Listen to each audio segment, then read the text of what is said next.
భగవంతుణ్ణి స్మరించడానికి ఏం ఉండాలి ఆధారం? పూజామందిరంలో కూర్చుంటే నీకు గుర్తొస్తాడా?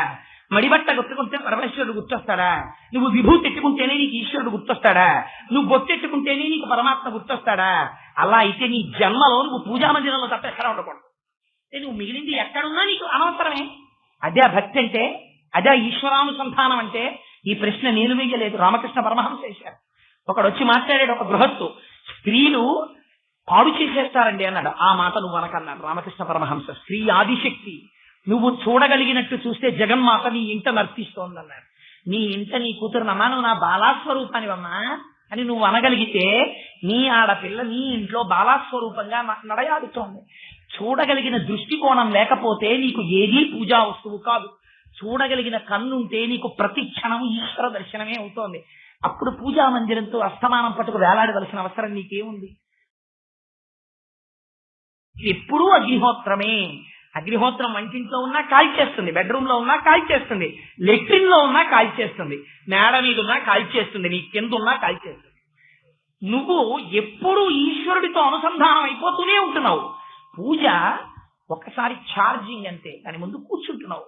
ఎందుకని? గృహస్థాశ్రమంలో ఉన్నావు కనుక విడిచిపెట్టకూడదు కనుక, అంతే. తప్పించి ఆ స్థాయికి ఎదగడానికి పూజ. అప్పుడేమవుతుంది? నువ్వు ఏం చెయ్యి? స్మరణం. ఈ స్మరణకి హద్దు ఎక్కడుందండి? నీకు ఈశ్వరుడి పట్ల భక్తి ప్రబలిపోయింది అనుకోండి. మీకు సభాముఖంగా నేను ఈ మాట చెప్పాను అని మీరు అనుకోకండి. నేను మీకు ఒక్క ఉదాహరణ చెప్తాను. మార్కండేయుడి తండ్రి మృకండు మహర్షి. దీన్ని పరమభక్తితో మాత్రమే అర్థం చేసుకోండి. నేను వేరొక ప్రయోజనానికో వేరొక చెత్త మాట మాట్లాడడానికో నేను ఈ విషయం ప్రస్తావన చెయ్యట్లేదు. మృకండు మహర్షి భార్యతో సంగమం చేస్తున్నాడు. సంగమం చేస్తుండగా భార్యా సంగమం జరుగుతోంది. జరుగుతున్నప్పుడు తనలో ఉన్నటువంటి 72,000 నాడులు తృప్తిని పొందాయి. తృప్తిని పొందితే పురుషుని యొక్క వీర్యము స్ఖలనమైంది. స్ఖలనమై మృకండు మహర్షిలోంచి మృకండుని యొక్క భార్యలోకి వెడుతోంది. వెడుతున్నప్పుడు మృకండ మహర్షి చేసిన విషయం ఏమిటో తెలుసా అండి? ఈశ్వర, మూత్రనాళము గుండా మూత్రము పోతుంటే అదే మూత్రనాళము గుండా నా వంశోద్ధారకుడైనటువంటి కుమారుడు జన్మించడానికి అవసరమైన రీతిలో నా శరీరము నిండా నిండివిడీకృతమైన తేజస్సునంతటినీ తీసి సర్వావయవముల నుండి కదిపి, హృదయస్థానము నుండి కూడా కదిపి, లేకపోతే కొడుకు పుట్టడు, హృదయస్థానము నుండి కూడా కలిపి ఆ తేజస్సుని అదే మూత్రనాళము గుండా నా భార్యలోకి ప్రవేశపెడుతున్నావు. ఇది కదా ఈశ్వరాన్ని దక్షత అని ప్రార్థన చేశాడు.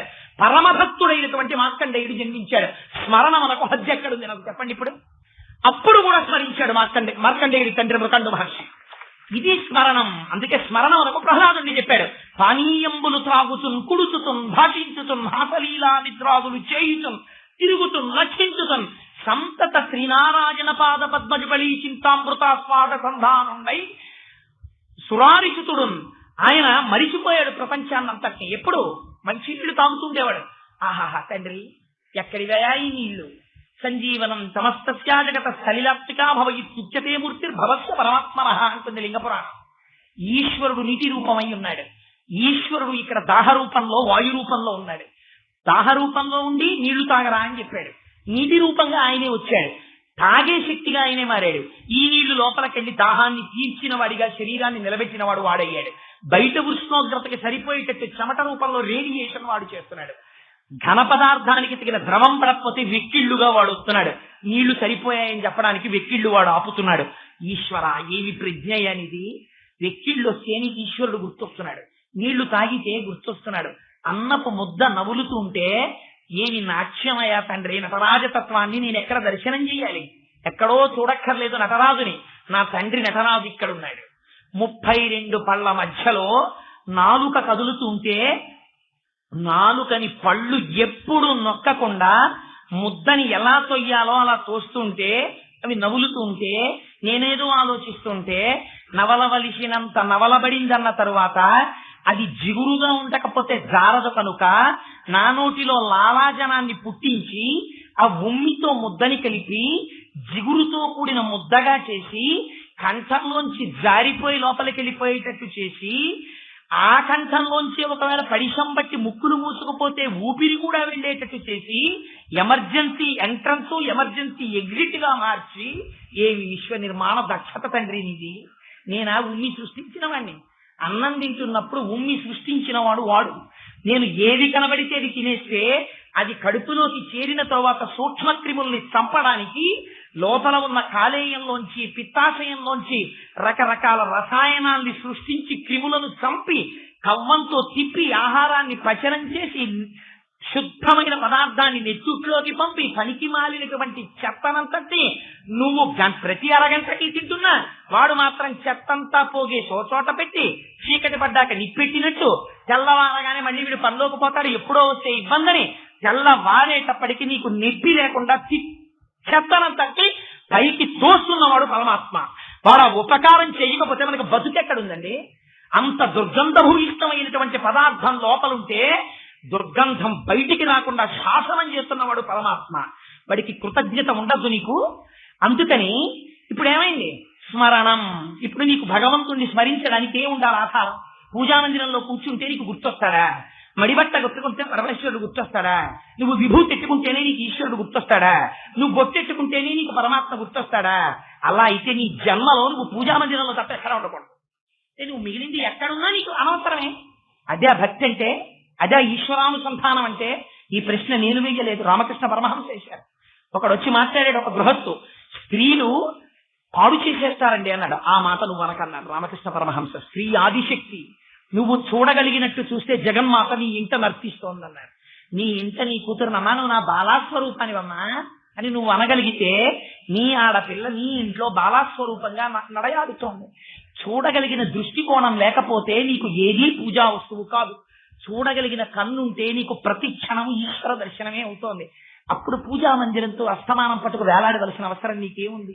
అంటే నేను పూజా మందిరాలకి తాళాలేమని నేను చెప్పట్లేదు మహాప్రభో.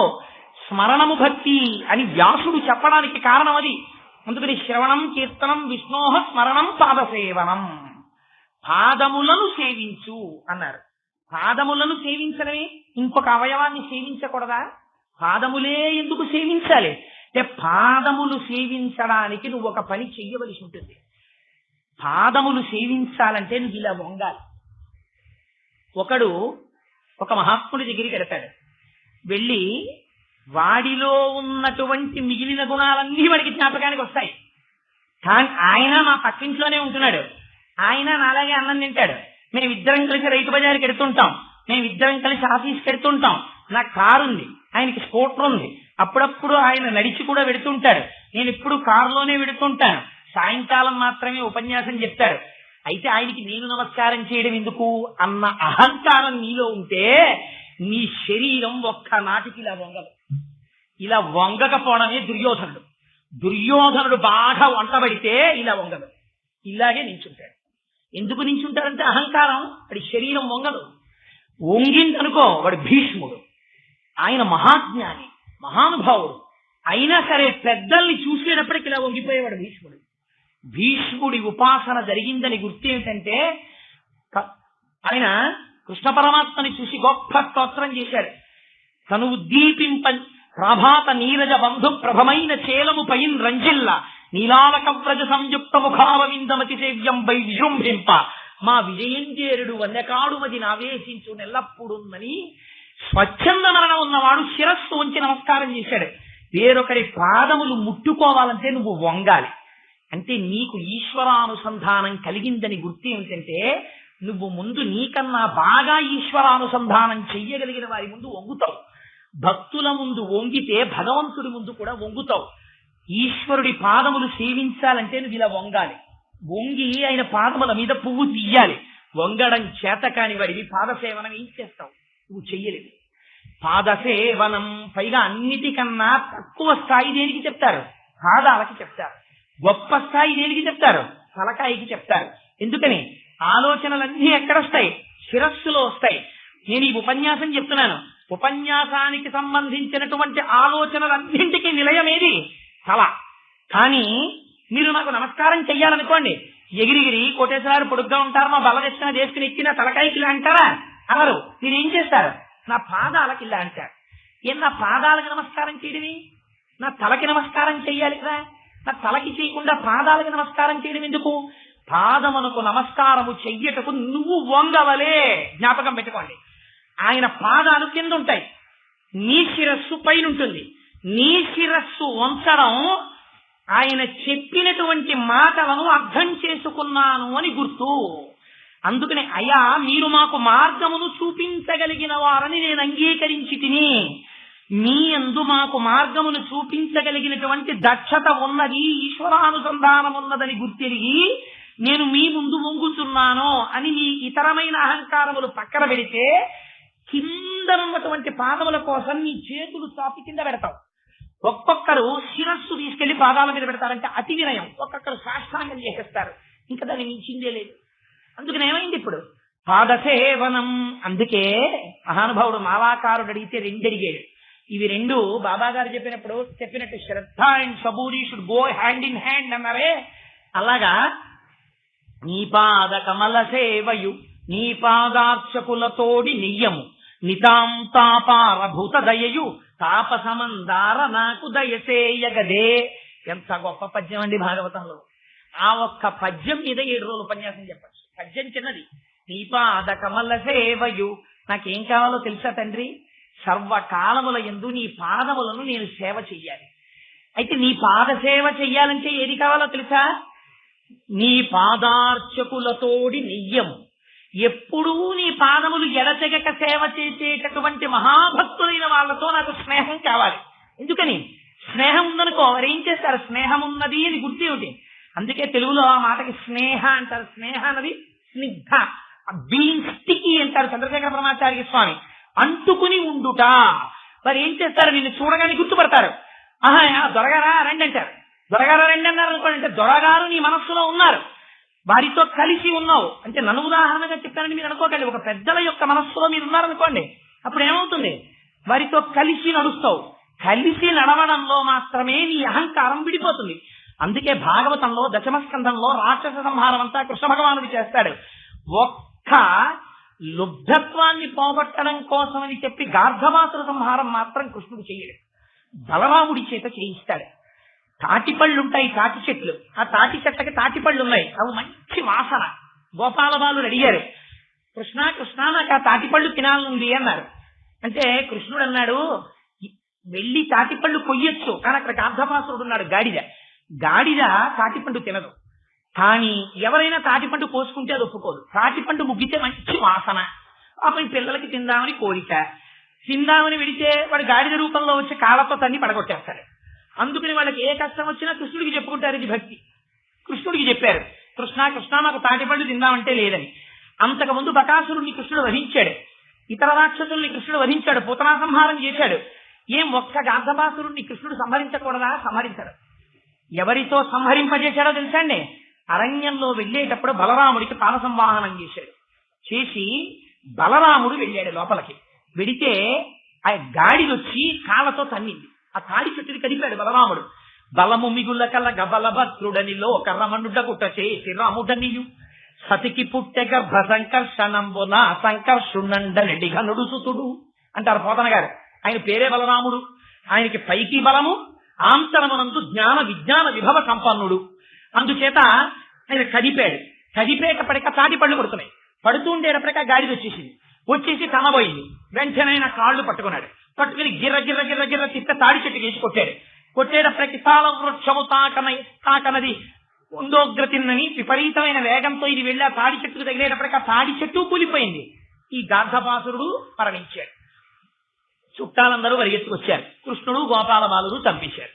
అయిపోయింది ఆ వృత్తాంతం. ఏమిటా వృత్తాంతం అంటే, భగవంతుడు నీ యొక్క లుబ్ధత్వాన్ని తీయడు. ఎవరు తీస్తారు? భాగవతులు తీసేస్తారు. భాగవతులు ఏం చేస్తారు? భక్తుడైన వాడు తనకి అని తినడం. ఒక మధుర పదార్థం ఉందనుకోండి, 10 మందికి పెట్టి తాను తింటాడు. ఎప్పుడు లోకంతో కలిసి పంచుకుంటాడు. తనకు ఒక విషయం తెలుసు అనుకోండి, 10 మందికి చెప్పుకుంటాడు. అందుకే భగవద్గీతలో గీతాచార్యుడు అంటాడు, ఏం చేస్తున్నాడు నా భక్తుడు? 10 మందితో కలిసి నా కథలు చెప్పుకుని మురిసిపోతున్నాడు అంటారు. అందుకని ఎప్పుడు అన్ని పంచుకుంటూ ఉంటాడు. పోగేసుకోవడం అనేటటువంటిది భక్తుడికి చేత కాదు. ఈ భక్తుని యొక్క ప్రవర్తన చూస్తే తప్ప స్వార్థపరుడు మారడు. అందుకే కబీర్ దాస్ గారి ఇంట్లో కందిపప్పు లేదు, ఓ గింజ బియ్యం లేవు. ఇంటికి నామదేవుల వారు వచ్చారు. భార్య లోయిని పిలిచి గబగబా వెళ్ళి వంట చేసేసాయి, మహాత్ములు వచ్చారు వడ్డిద్దామన్నారు. అంటే పాపం ఎక్కడి నుంచి తెస్తుంది, ఇంట్లో ఏమీ లేవు. ఏమండి ఏమీ లేవండి అని చెప్దామంటే ఈయన వాళ్ళందరితో కలిసి సంకీర్తనం చేసుకుంటున్నాడు సంతోషంగా. ఇన్నాళ్ళకు వచ్చారు మహాత్ములని, అన్నం పెట్టాలి. ఏం చేస్తుంది, వర్తకుడి దగ్గరికి వెళ్ళింది. వెళ్ళి అయ్యా వంట చెయ్యాలయ్యా, కాస్త పదార్థాలు నేను నా భర్త నా బిడ్డ తినడానికి వద్దు, మా ఇంటికి వచ్చిన మహాత్ములకి వండి పెట్టడానికి అరువు ఇయ్యింది. ఆయన అన్నాడు, మీ ఆయన ఎక్కడి నుంచి తెచ్చి అరువు తీరుస్తాడు, నువ్వు చాలా అందంగా ఉంటావు, ఇవాళ రాత్రి నాకు పడక సుఖం ఇస్తానంటే నీ ఇంటికి వచ్చిన అతిథుల్ని పోషించడానికి నీకు వెచ్చాలు అరువిస్తానన్నాడు. తన శరీరం పాడైనా ఆ వచ్చినటువంటి అతిథులు పోషింపబడతారు, భర్త మాట నిలబడుతుందని అలాగే వస్తానంది లోయి. ఇచ్చాడు, ఇచ్చి వండింది, వడ్డించేశారు. వచ్చిన వాళ్ళు తినేశారు, వెళ్ళిపోయారు. వీధి వరకు సాగనంపాడు. సంతోషంగా రామనామ సంకీర్తనం చేసుకుంటూ ఇంట్లోకి వచ్చేసాడు. భార్య అంది, ఎక్కడి నుంచి తెచ్చావు లోయి, అంత బాగా వండి పెట్టావన్నాడు. రాత్రికి వచ్చి పడక సుఖం ఇస్తానని చెప్పి అంగీకరించి తెచ్చాను అంది. కబీర్దాస్ గారు అన్నారు, ఇందులో ఏమున్నాయి, చర్మము రక్తము మాంసము కొవ్వు అస్థి శుక్ల మేధ అనబడేటటువంటి 7 పదార్థముల సంఘాతము. ఇటువంటి మాంసపు ముద్దని తీసుకెళ్లి 1 గంట సేపు ఆయన పక్కన పడుకోబెడితే ఇంతమంది మహాత్ములు తినడానికి వెచ్చాలిచ్చాడా, ఎంత ఉదార పురుషుడు లోయి. అమ్మో చీకటి పడిపోయింది, నిన్ను తీసుకెళ్లాలి రా అన్నారు. బయట వర్షం పడుతోందండి అని ఆవిడ, నేను గొడుగు పడతాను రమ్మన్నాడు. గొడుగు పట్టి తీసుకెళ్లాడు కబీర్దాస్ గారు.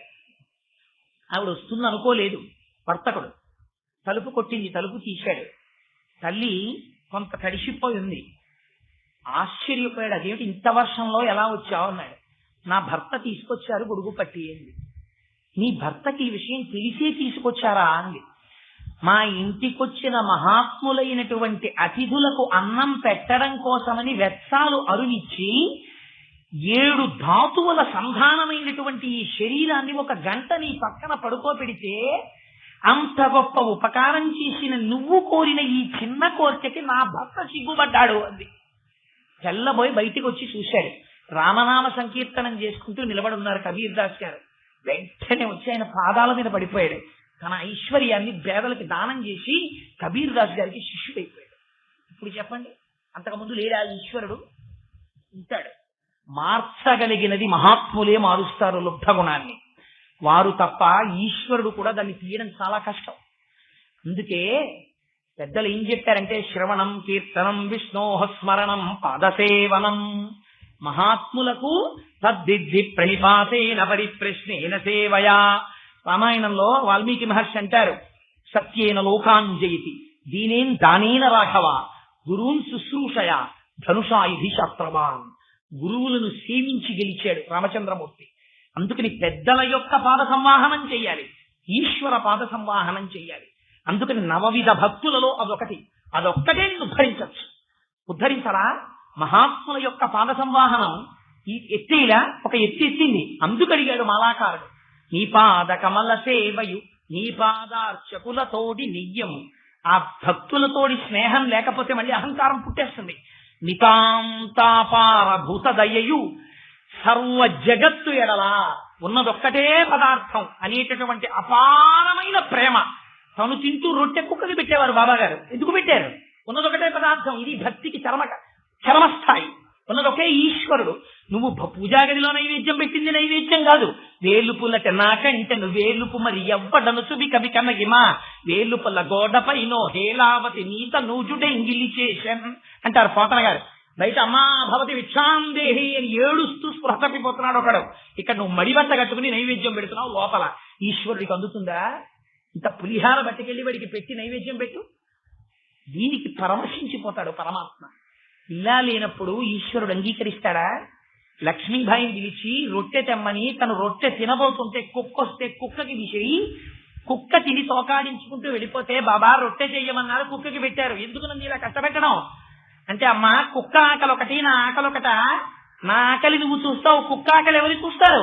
ప్రపంచంలో అన్ని ప్రాణులు ఈశ్వరుడే అని చెప్పారు బాబాగారు. ఇది బ్రహ్మజ్ఞానం అంటే, అంతటా ఒకటిగా చూసుట. అలా చూడేటటువంటి భావనని ఎందు సర్వకాలముల ఎందు నిలబడడానికి సజ్జనులతోటి సాంగత్యం ఉండాలి. సత్సంగత్వే నిస్సంగత్వం, నిస్సంగత్వే నిర్మోహత్వం, నిర్మోహత్వే నిశ్చలతత్వం, నిశ్చలతత్వే జీవన్ముక్తి అంటారు భజగోవిందంలో శంకర భగవత్పాదులు. అందుచేత శ్రవణం కీర్తనం విష్ణోః స్మరణం పాదసేవనం అర్చనం. అర్చనం అనగా పూజించుట. పూజించుట అంటే మనకు వెంటనే ఒకటి జ్ఞాపకానికి వచ్చేస్తుంది, రిచువలిస్టిక్ పూజ.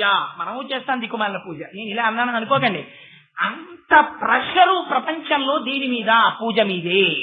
ఎందుకని? ముందు పేపర్ చదువుకోవాలి, తర్వాత కాఫీ తాగాలి, స్నానం చెయ్యాలి. ఇవన్నీ చేస్తూ హాయిగా ఈశ్వరానుసంధానం చేసుకుంటే నీకు పోని బెంగన్నా ఉండదు, పోని అది ఉండదు.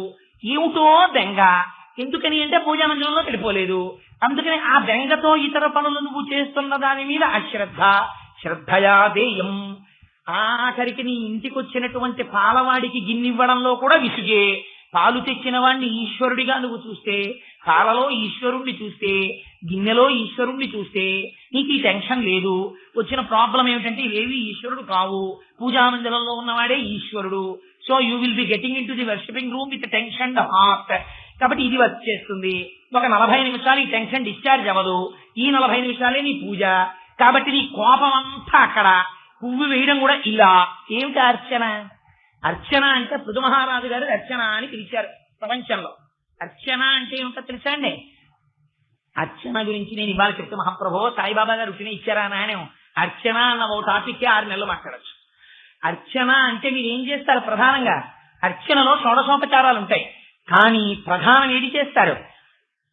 పాదముల దగ్గర నుంచి శిరస్సు వరకు దర్శనం చేస్తారు. దీన్ని అథాంగ పూజ అని పిలుస్తారు. స్త్రీ స్వరూపంలో ఉపాసన చేస్తే చంద్రశేఖర పరమాచార్య స్వామి వారు నిర్ధారించి చెప్పారు. అందుకే లలితా సహస్రం తల దగ్గర నుంచి పాదాల దగ్గరికి వెడుతుంది. మీరు కేశాది పాదాది పర్యంతము అంటారు, తలవేపు నుంచి పాదాల దగ్గరికి వస్తారు. పురుష స్వరూపంగా చేస్తే పాదాల దగ్గర నుంచి శిరస్సు వరకు పెడతారు. అంటే భగవంతుడు పురుషుడా స్త్రీయా? స్త్రీ పురుష నపుంసక మూర్తియును కాక, తిరియ కమల నరాది మూర్తియును కాక, కర్మ గుణభేద సరసత్ర కాశికాక, వెనుకనందుయుతానగు విభుతనంతు. అసలు ఆయన వేవి కాదు, కానీ నీకేదో ఉండాలి కాబట్టి రూపం. అందుకని మొదలు పెట్టావు. అథాంగ పూజ చేస్తావు. నువ్వు చేసినప్పుడు ఎలా చేస్తావు? ఓ పూజ చేతిలో పట్టుకుంటావు.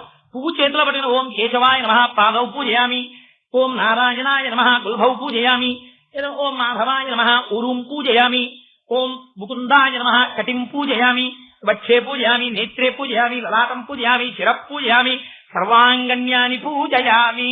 ఇది ఎన్నాళ్ళలో వచ్చేస్తుంది. ఇది జీవితాంతం పుస్తకం ఉండాలి. ఇది చదవడానికి ఏం అక్కర్లేదు. ఓ 15 రోజులు చదివేటప్పటికి వచ్చేస్తుంది. వచ్చేస్తే నువ్వేం చేస్తావు?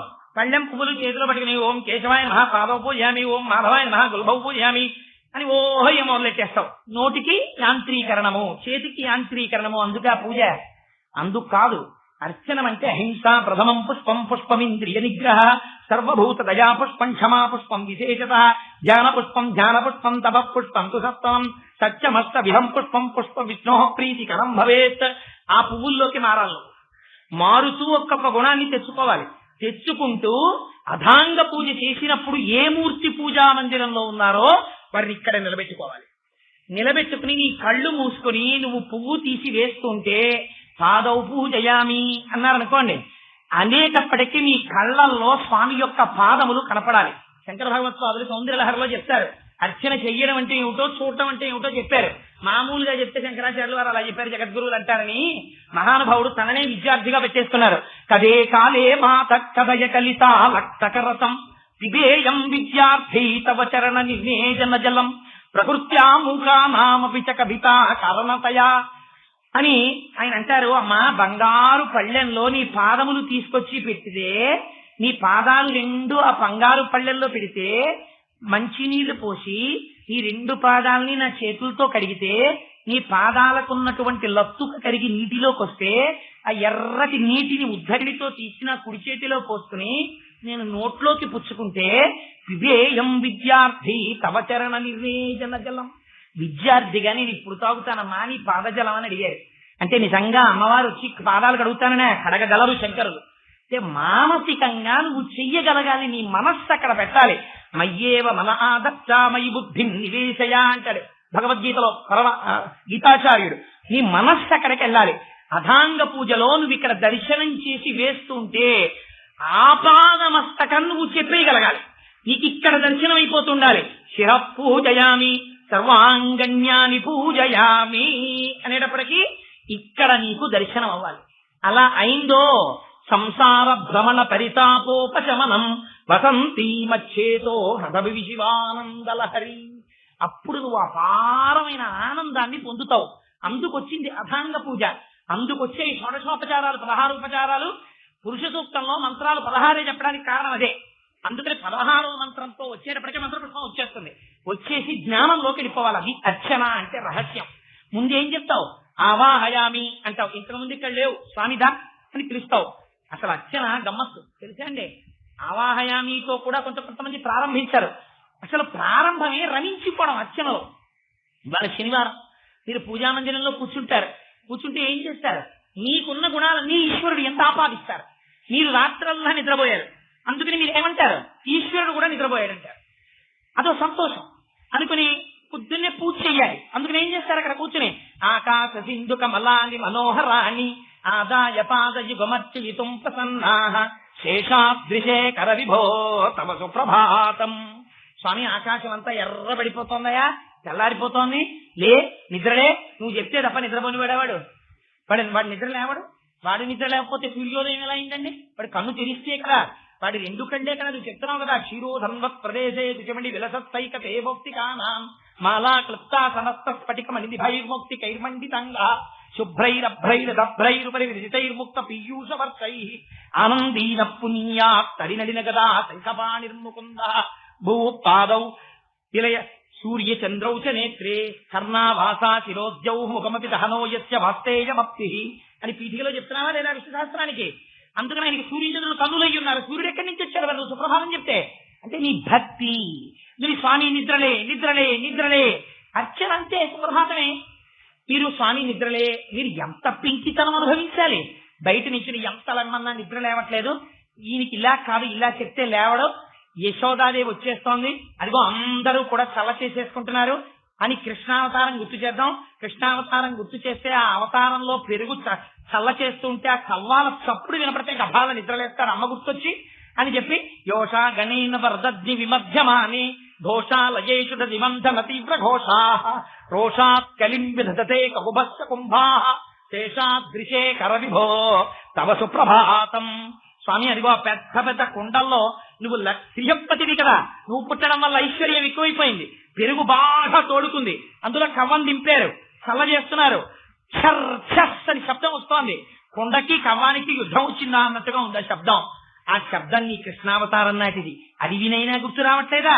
లే లే లే అంటారు. ఇప్పుడు ఏమైంది అర్చన?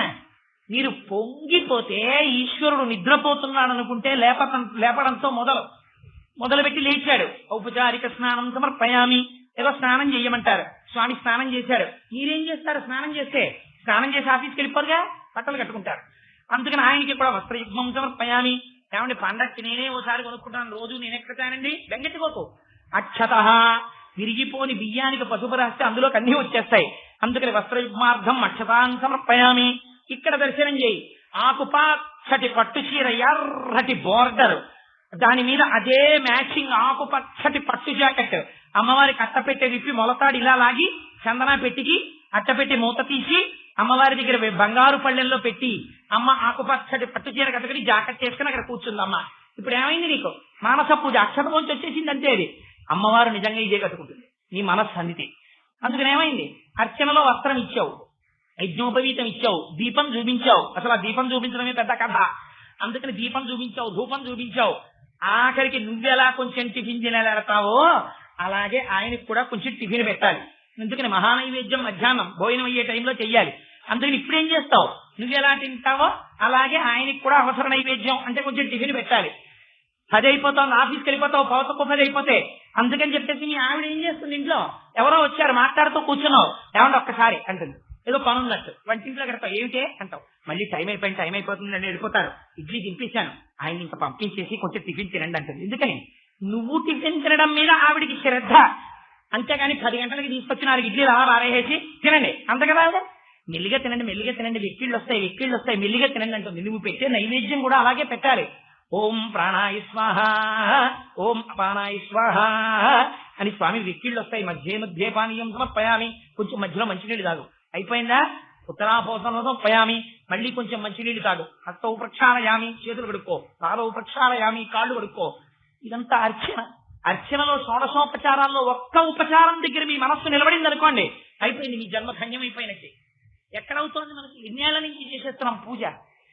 ఎక్కడ స్టకప్ అయింది మనస్సు? ఎప్పుడైనా అయింది అలాగా? అవదు.